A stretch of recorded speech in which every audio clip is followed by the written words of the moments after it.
Hey, today on More Than Sports Podcast, we're going to take a look at what God's been doing in the last 4 months through the ISA.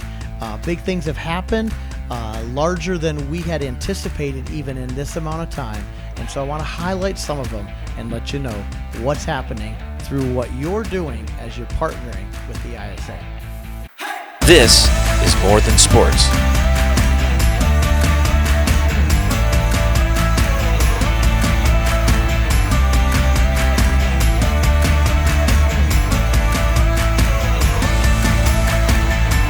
Now, here's your host, Rick Rowling.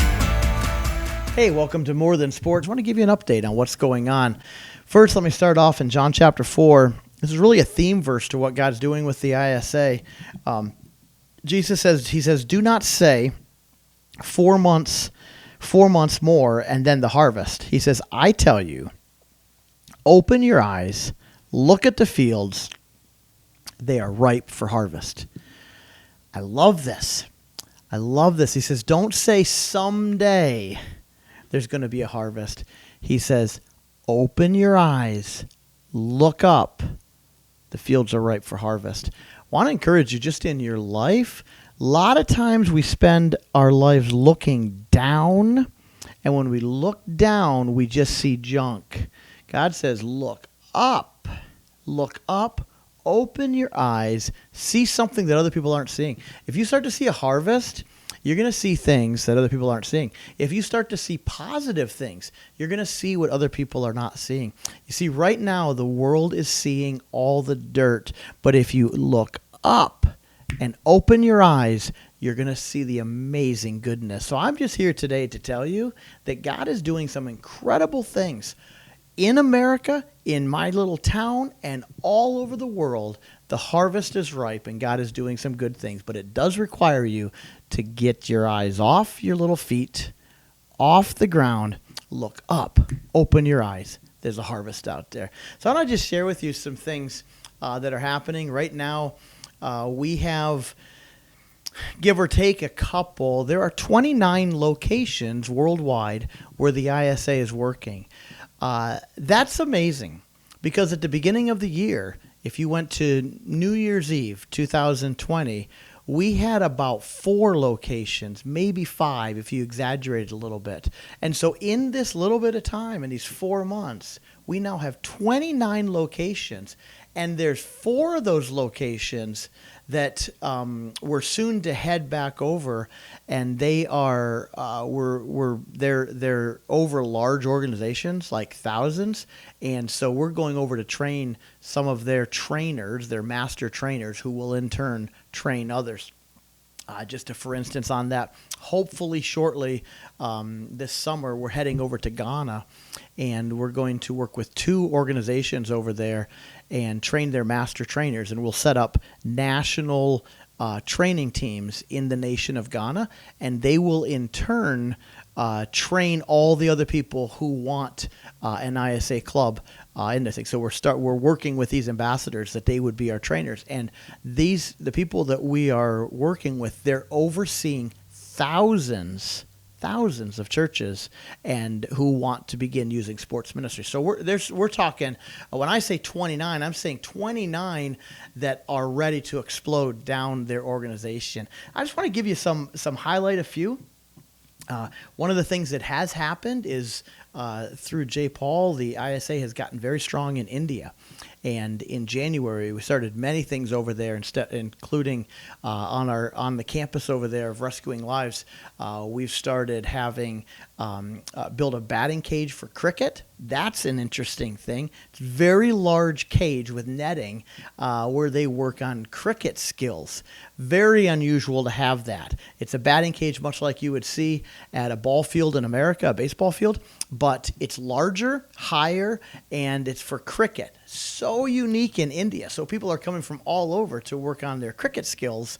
And of course, building relationships, sharing the love of God with them. Done the same thing over there with badminton. Build pretty significant basketball courts, again, where people are coming for that, as well as tennis and pickleball.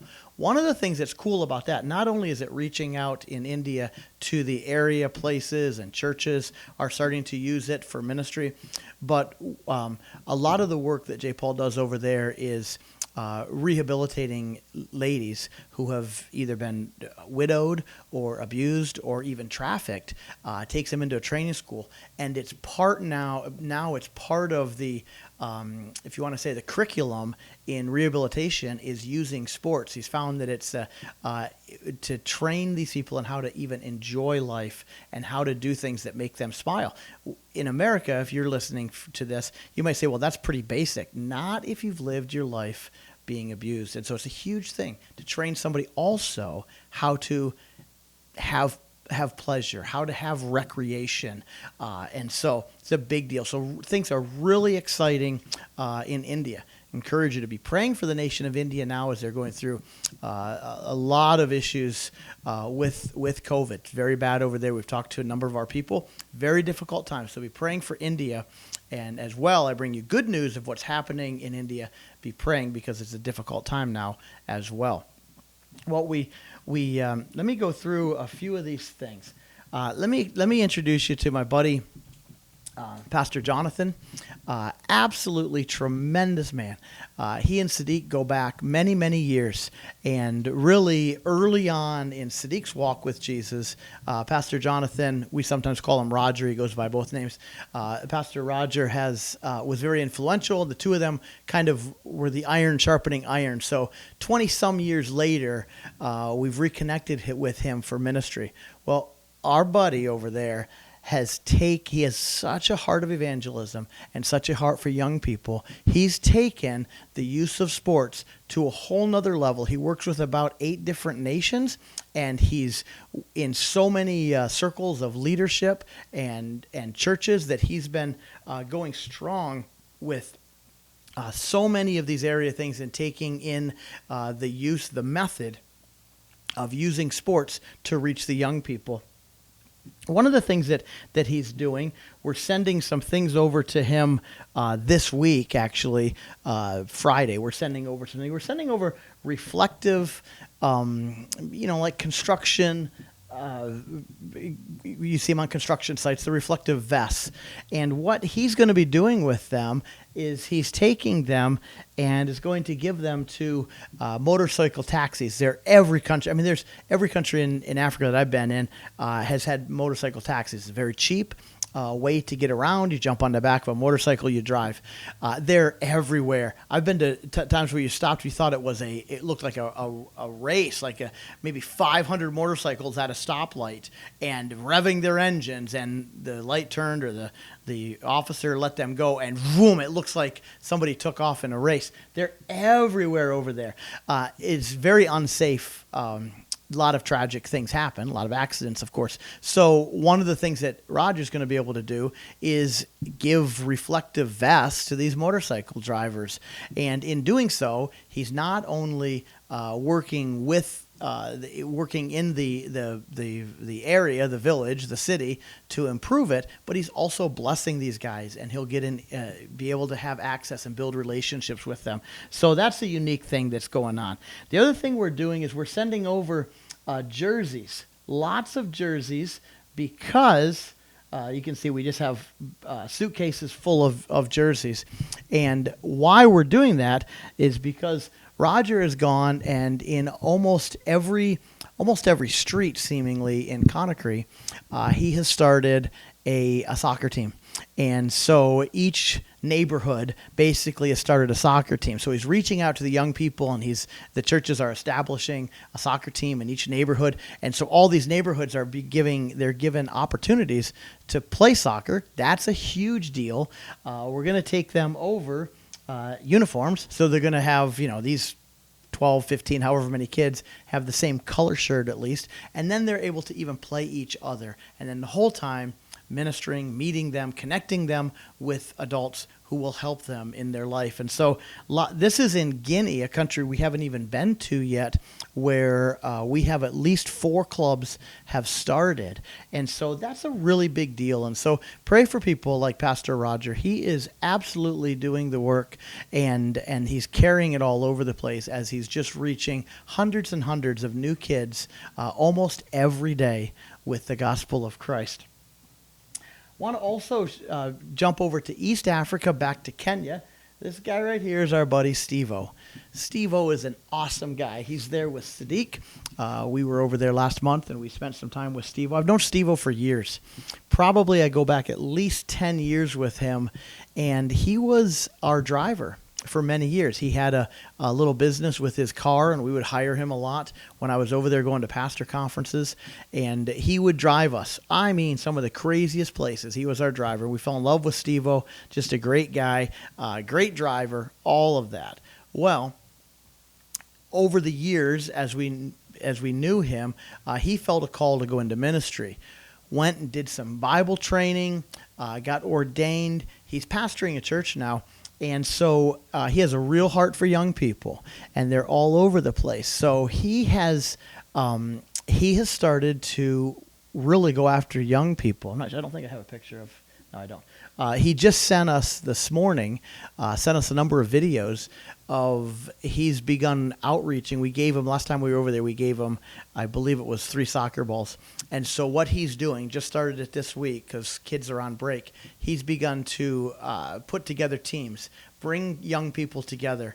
And so he's got all these young people who are coming to him on his campus where his church is, but then they also, just a few hundred yards away, have a field where they're playing down there. I just want you to hear this because guys like Stevo are coming out of the woodwork and coming after us and say, man, I want to reach these young people. Could you help me? And so we give them a little bit of training, a little bit of encouragement, maybe a soccer ball here and there. And we've partnered with him, and he's doing the work. He's out there doing it. And so we're regularly in contact with him as he's reaching out to people. So pray for guys like Stevo. They're absolutely killing it when it comes to reaching the next generation. If I just jump down the road from Stevo, this is our buddy Kevin. Kevin is a guy we met, again, multiple years ago, a young guy. His story, he's told it to us, and he's told it on video, so I can certainly share some of it.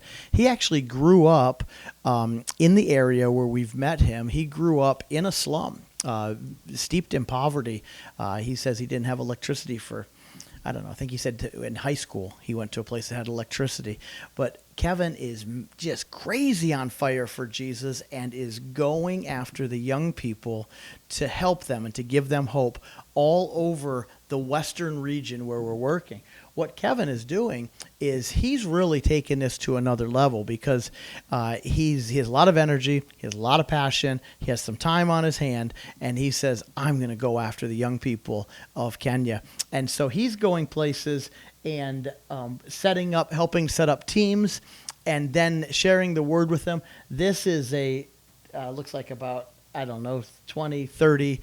Most of them are girls that he's worked. This particular thing is a girls football soccer team that plays in multiple places, and Kevin keeps in touch with them and goes there and shares with them the hope and shares with them their identity in Christ, and to not get involved with the ways that so many young ladies are traveling down a path. They just give themselves over to a guy, and it's very sad because they don't know who they are. And so Kevin is out there sharing who they are in Christ and giving them hope that they are empowered by Christ, that they can do amazing things.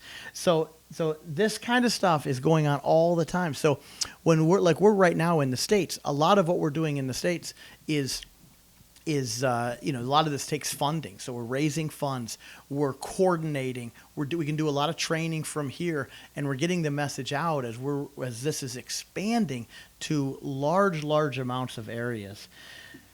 Now I want to jump where this is staying in Kenya. This is over in Nairobi area, another one of our clubs. This guy over here on the left, this is Coach John. Of course, that's Sadiq in the middle. And this is Achai on the right. And Coach John has started a club for teenage girls, high school girls, in Nairobi area. It's in the area of Donholm, if you're familiar with Nairobi. And he's doing a tremendous work over there. And he's taking these, maybe 20 young ladies working with a school and a church, and they're part of a school. And he's training them in volleyball, and then he's got other people who are helping him as well.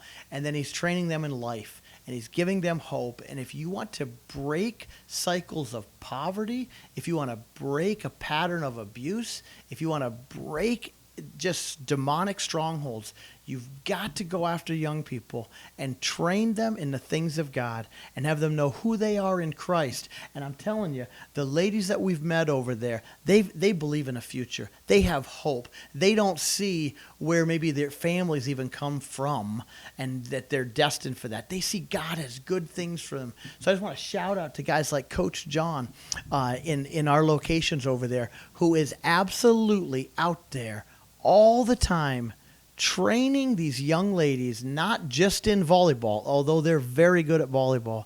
He's training them in life and the hope that is found in Christ. Let me go back over to West Africa. I apologize for kind of the machine gun approach here. I'm scattered all over. I just want to share just random stories.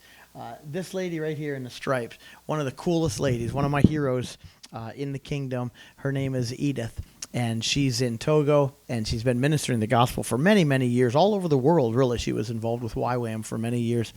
But now she's in Togo and is working. The one place she works is a village, and the village is a tough area, real tough area. And this is I know I've shared about it before, but it's steeped in a lot of spiritualism, a lot of voodoo or witchcraft. It's called things in different areas. It's actually called juju over here and over there.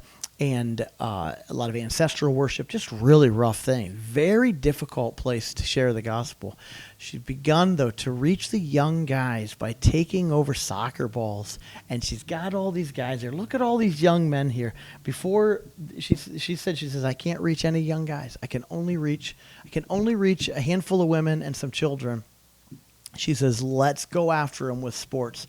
All these young guys are coming regularly to her. Of course they play soccer. That's why they want to come.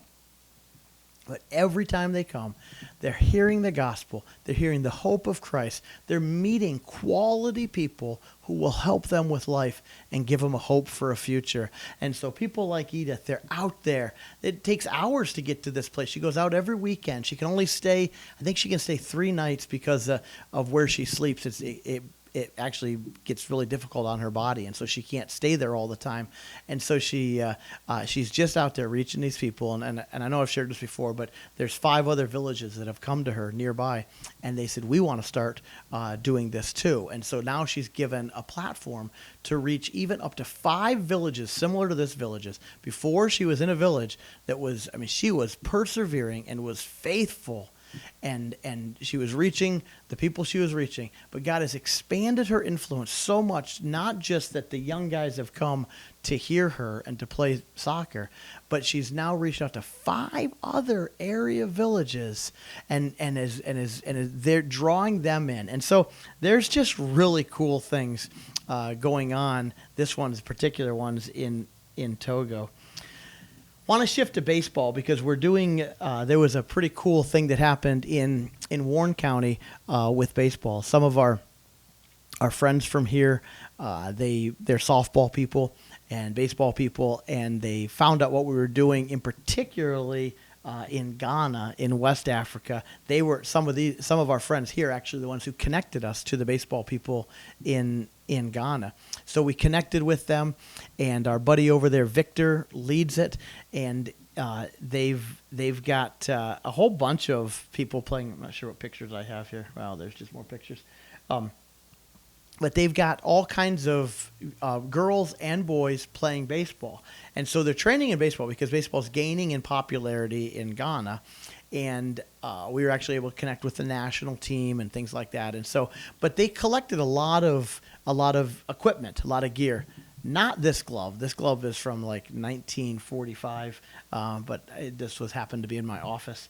But they collected all kinds of equipment, and we're going to work to get equipment over there. So we're finding the generosity of people is huge. You see, this is why I say what you need to look up instead of looking down. People want to help people. People want to love people. People are rooting for people like this.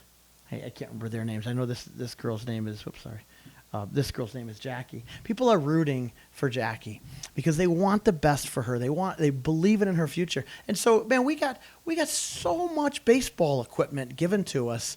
It like filled probably 20 feet by 4 feet deep, like 6 foot high.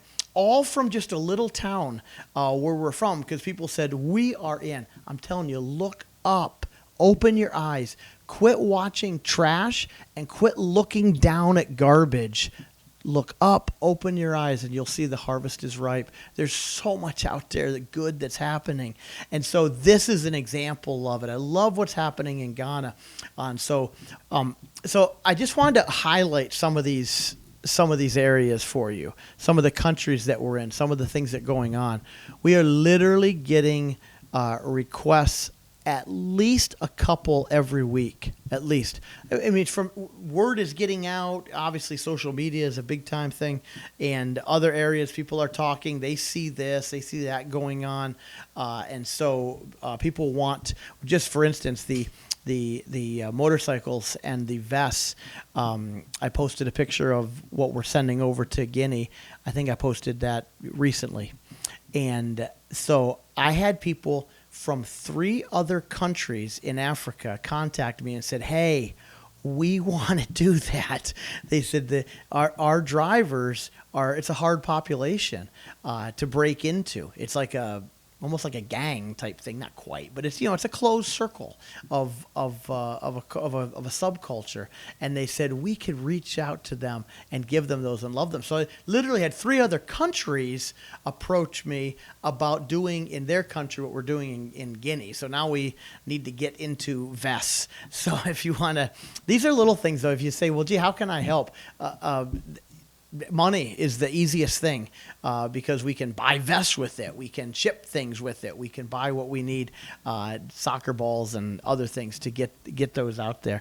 And so anyways, though, there's I could tell you stories forever, but I think that's enough to give you an update on what's happening. Many, many things are happening. Really encourage you to be praying. Much of what we're doing is not really possible in the natural. You can't make these connections. You can't have relationships form. You can't meet up with the highest quality people like in the nation and have them join you. It doesn't happen, but God does it. And he brings us together, and he does supernatural things in how he's developing this, as well as even Jesus says the harvest is plentiful, but the workers are few. So pray to the Lord of the harvest to send out workers. That is so true. The need is so great. The opportunities are unlimited. And so we're really limited. Our only limiting factor is resources when it comes to people and finances. But I'm telling you, because of the way we're doing this and because we're partnering with people who live there, this is a locally done ministry. So we really, honestly, we have the workers. They're out there. If we go we're in one area in let's go to one area, Shalom School that we're in Moisbridge, Kenya, and they're ready. They said, we're ready to do this. They have a little area to reach out to people. They actually have 300 kids who are there every day who need stuff to do, and they have the workers. They really do. So what they need equipment. They need some uniforms, stuff like that. So we're almost not even limited by workers. Honestly, it is the resources that are either equipment or finances. Finances obviously turns into equipment. So what we're limited by is not that much. It's resources. It's money. And so I've never seen anything like the need. I had a very strange message yesterday. The International Sports Academy is getting known pretty well in a lot of places of the world. I got a message sent to me yesterday from somebody from India who lives in Brazil, who's part of a roller hockey team.